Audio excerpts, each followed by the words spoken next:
Boa noite a todos e a todas. É com muita alegria que estou aqui nesse encontro do Centro Espírita Estrela da Seara para mais um estudo sobre as percepções de nossas almas, indagações que fazemos ao despertarmos para a verdadeira realidade que somos, seres espirituais com suas repercussões energéticas encaixada em um corpo físico. Agradeço pelo convite de Cláudia em ofertar essa oportunidade de estudo que juntos iremos aproveitar. E nesse momento, vamos elevar os nossos pensamentos à grande luz, Criador de tudo que existe, fechando os nossos olhos físicos e abrindo os olhos de nossa alma, buscando absorver a pura energia que do alto está sendo derramado sobre nossas cabeças. E essa luz vai inundando o nosso ser, resplandecendo de muito amor e paz em nossos corações. Que o Mestre Jesus e sua Mãe Maria nos envolva nessa cápsula de amor nessa sala, pois nossos amparadores estão aqui, nos conectando por fios dourados de pura luz. Que possamos sairmos melhores do que aqui chegamos, com pensamentos firmes no caminho do bem, sempre nos instruindo nos ensinamentos deixados por Jesus, esse amigo de luz de todas as horas que nos ensinou. Onde uma ou mais pessoas estiverem reunidos em meu nome, eu lá estarei. Te pedimos, Jesus, que abençoe esse espaço virtual onde nos encontramos e que o amor seja o nosso mais puro sentimento, hoje e sempre. Assim seja. Eu estou aqui nessa encarnação como Cisenanda, uma aprendiz sempre. Voltei a morar na Serra da Mantiqueira, onde eu escolhi nascer, no sul de Minas. Hoje está um friozinho bem grande aqui. Mas por mais de 30 anos vivi e trabalhei como bioquímica, cuidando da saúde dos soteropolitanos. Nessa nossa linda cidade, que chamo sempre de cidade de Salvador. Pois foi aí que minhas vendas dos olhos foram caindo, me despertando para as verdades espirituais. Sou muito grata a todos os ensinamentos e experiências vivenciadas nesses anos todos, especialmente espiritual, quando em 2012 conheci a Casa do Caminho e me tornei uma caminheira. Foi um momento de dor, para só mais tarde compreender o aprendizado e poder estar caminhando com mais amor na vida. Quando Cláudia me fez o convite, eu disse a ela: Cláudia, eu não sou palestrante. E ela, de forma muito acolhedora e amorosa, me falou que o mais importante era a forma com que eu pudesse expressar aquilo que ao longo do caminho eu tenha compreendido. Então, esses ensinamentos que nós hoje vamos falar, os fluidos na comunicação. Para nosso estudo, eu utilizei os livros A Gênese, o Livro dos Espíritos, o Livro dos Médicos, de Kardec, e No Mundo Maior, Evolução em Dois Mundos e Pensamento e Vida, psicografia de Francisco Cândido Xavier. Agradeço a confiança depositada. Sou uma aprendiz juntamente com vocês e assim que Jesus nos ilumine nesse encontro. Para iniciar a fala sobre a ação de fluidos na comunicação, eu preciso fazer uma introdução sobre os conceitos de fluido cósmico, perispírito e mediunidade. Vamos lá então.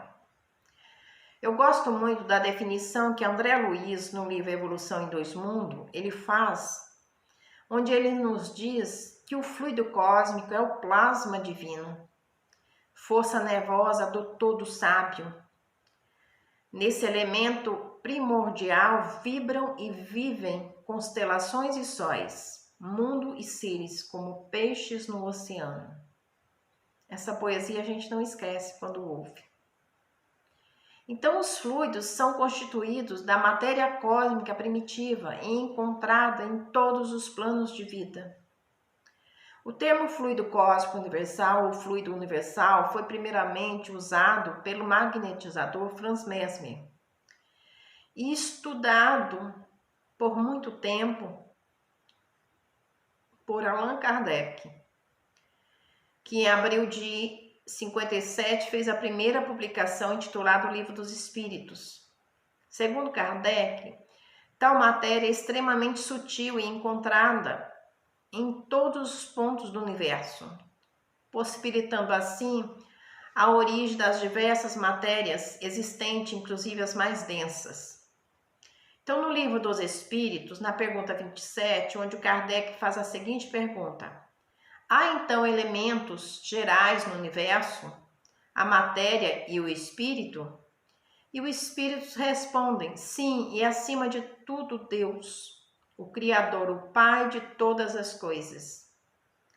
Deus, espírito e matéria constituem o princípio de tudo que existe, a Trindade universal. Mas ao elemento material se tem que juntar o fluido universal, que desempenha o papel de intermediário entre o espírito e a matéria propriamente dita, muito mais grosseira para que o espírito possa ter uma ação sobre ela.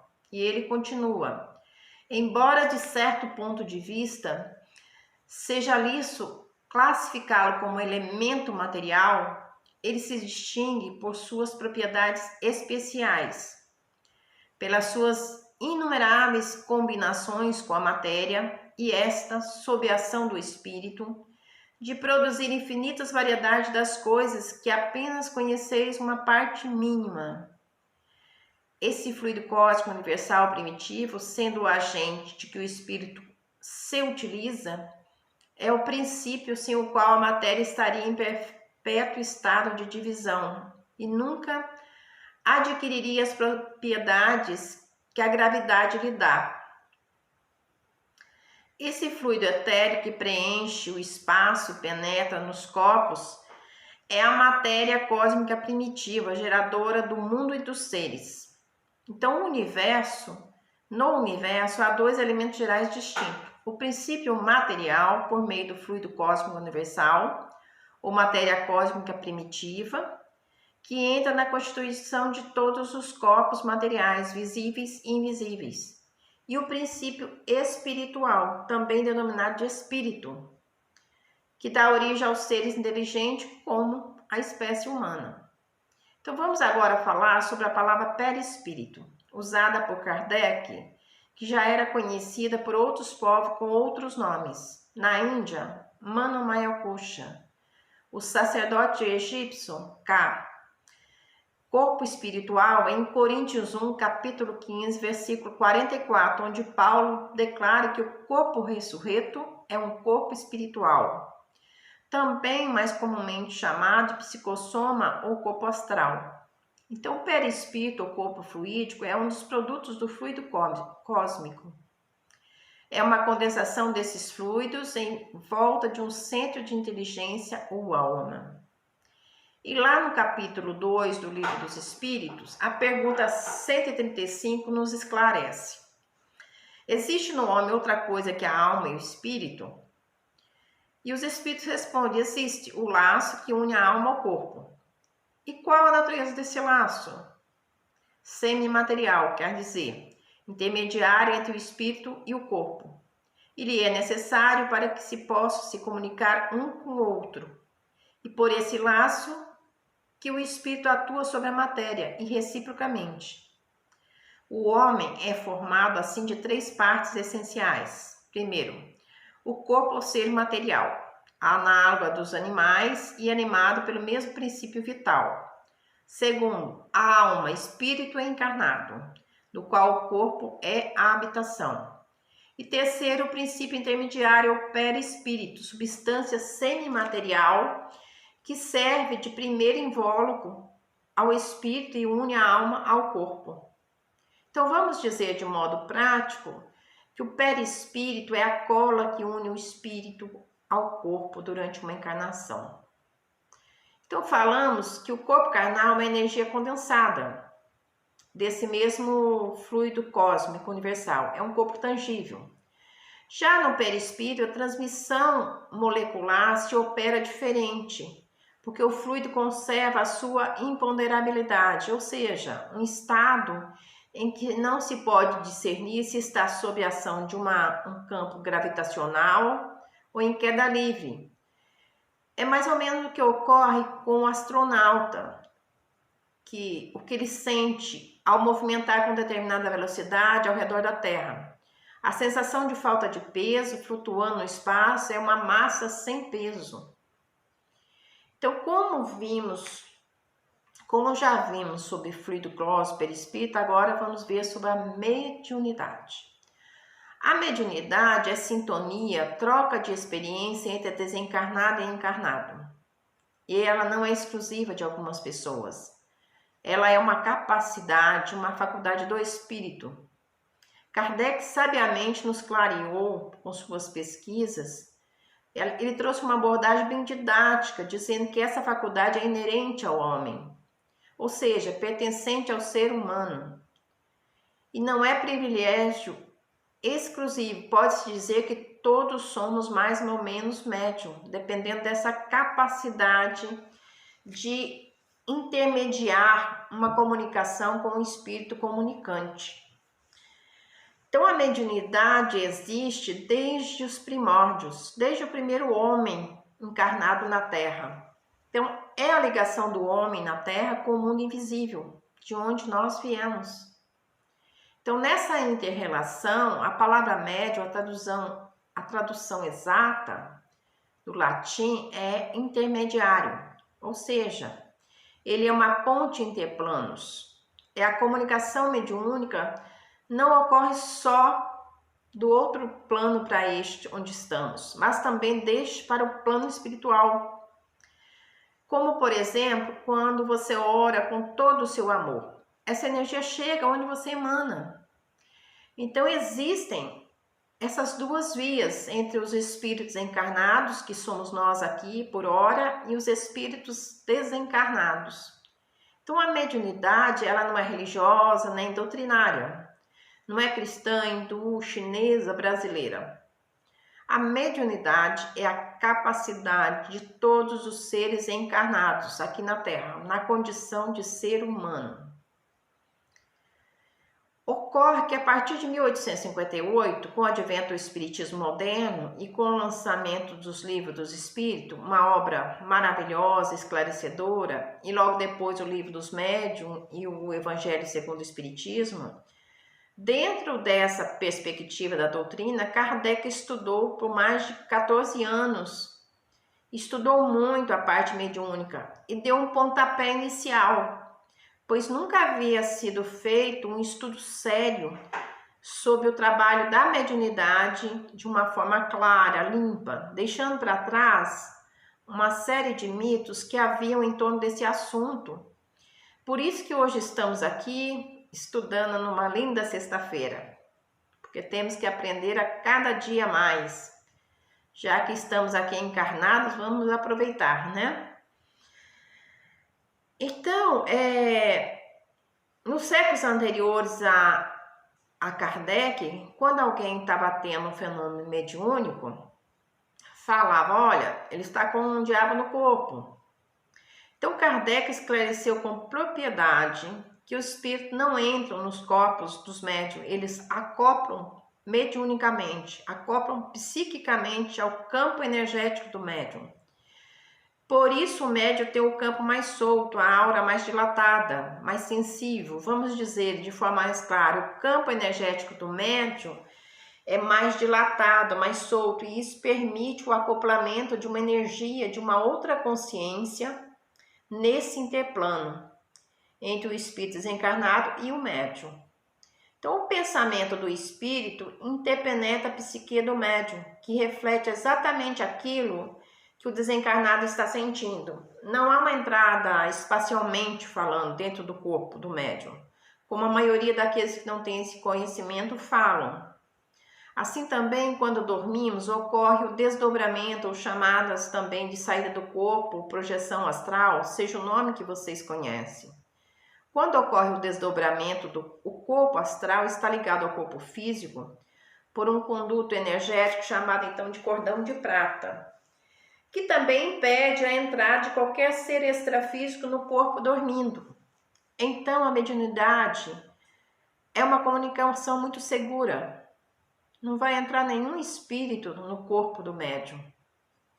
Então, se o organismo é mais ou menos sensível, aí a mediunidade se revela, e ela pode se revelar de diferentes modos.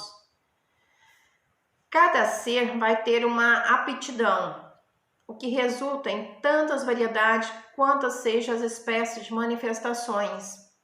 Então, onde teremos médium, por exemplo, de efeitos físicos, os audientes, aqueles que ouvem vozes, os psicofônicos ou falantes, aqueles onde a comunicação do espírito é através da corda vocal do médium. O clarividente, aqueles que enxergam o perispírito desencarnado. Os psicógrafos que escrevem. As manifestações através do médium pela qual um espírito expressa por meio de pintura ou desenho é chamado de psicopictografia.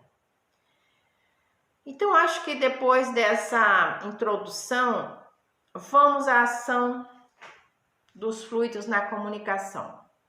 Então, a comunicação mediúnica, propriamente dita, essa comunicação mediúnica propriamente dita envolve a participação de fluidos do perispírito e da mente, formando um circuito mediúnico entre o médium e o espírito comunicante. Sempre que houver uma sintonia psíquica entre um emissor e um receptor, ou seja, entre um espírito e um medianeiro, vamos ter uma comunicação mediúnica. Os três elementos, Deus, Espírito e Matéria, são os que compõem o nosso mundo. Primeiro Deus, e abaixo de Deus é matéria ou espírito.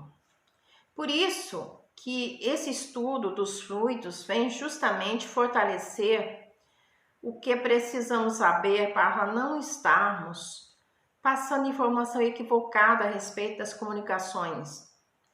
E para que o espírito possa evoluir, o que ele precisa? O espírito precisa encarnar, nascer. E para encarnar, ele precisa do perispírito, que é o que vai ligar ele, a matéria, ao espírito.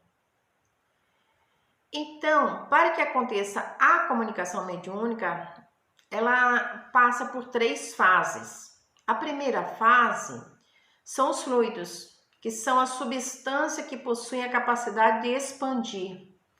Eles podem se apresentar de diversas maneiras. Por exemplo, esse copo de água. A água é um fluido. As moléculas estão aprisionadas ali dentro do copo. Mas se eu derrubar essa água no chão, o que acontece? As moléculas se expandem. Assim somos nós, tanto encarnado como os desencarnados. Nós temos fluidos. Por isso que ocorrem alguns fatos. Vamos, por exemplo, isso já aconteceu comigo e provavelmente com vocês. De repente, você se aproxima de alguém e não se sente bem. Ou depois que a pessoa sai da sua presença, você se sente meio irritado, com dor de cabeça. Enfim, o que foi isso? Se a gente pudesse nos olhar de cima para baixo, do plano espiritual para o nosso plano físico, ou seja,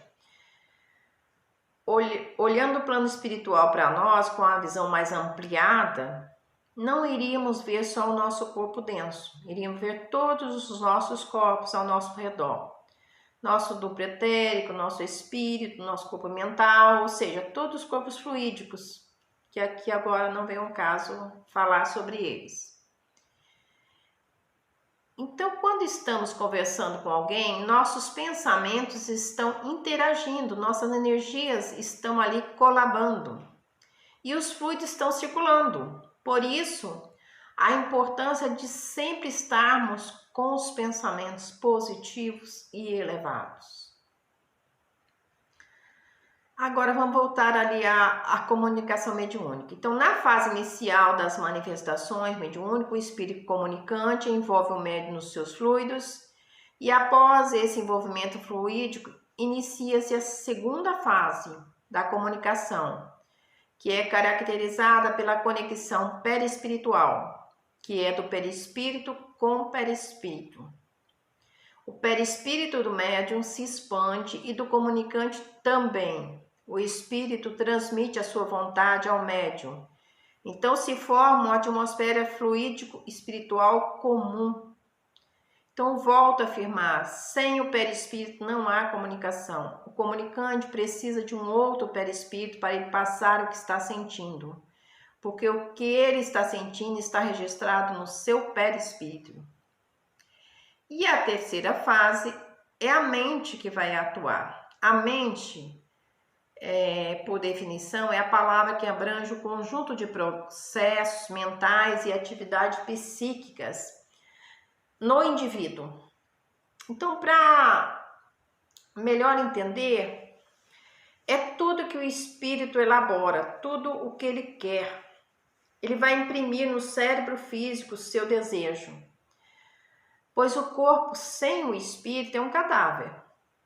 E o cérebro físico sem a mente espiritual também é um vazio. O cérebro físico é matéria. Ele não tem consciência de nada, como o corpo sem o espírito não tem.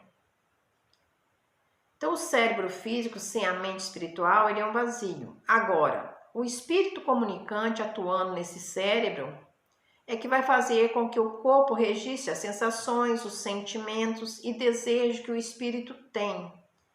Emmanuel afirma no livro Pensamento e Vida, ele vai nos dizer algo sobre a mente. Ele diz assim: somos impelidos a interpretá-la como sendo o campo da nossa consciência desperta, na faixa evolutiva em que o conhecimento adquirido nos permite operar, ou seja, cada um de nós dentro do seu processo evolutivo.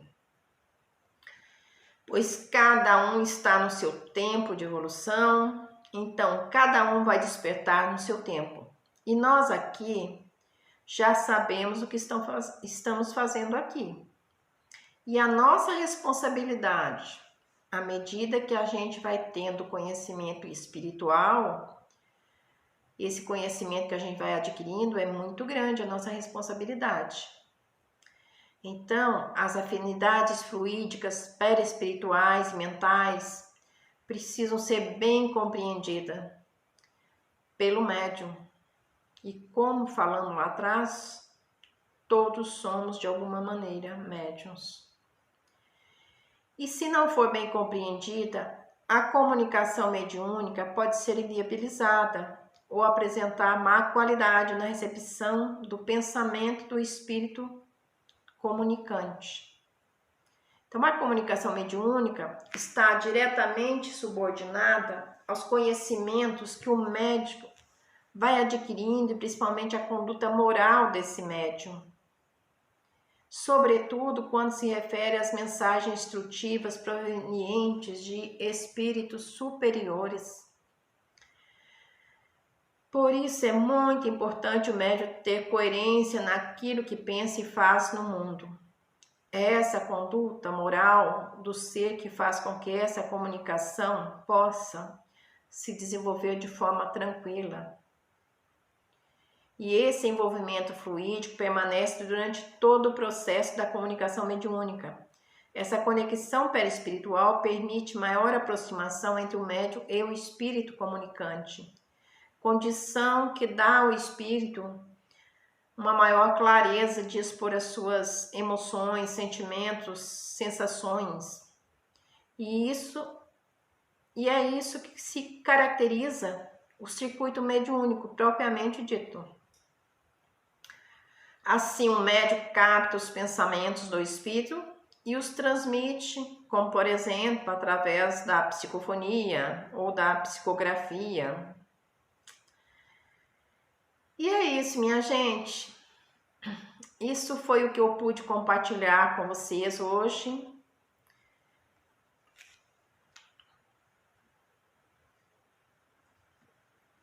Hoje está sendo a minha primeira explanação de botar a cara no mundo. Perdoem as falhas dessa aprendiz e que Jesus nos abençoe. Eu quero finalizar trazendo para vocês uma prece, que é um relato de André Luiz no final do livro No Mundo Maior, onde um espírito de grande luz, a veneranda Cipriana, finaliza o livro com essa linda oração.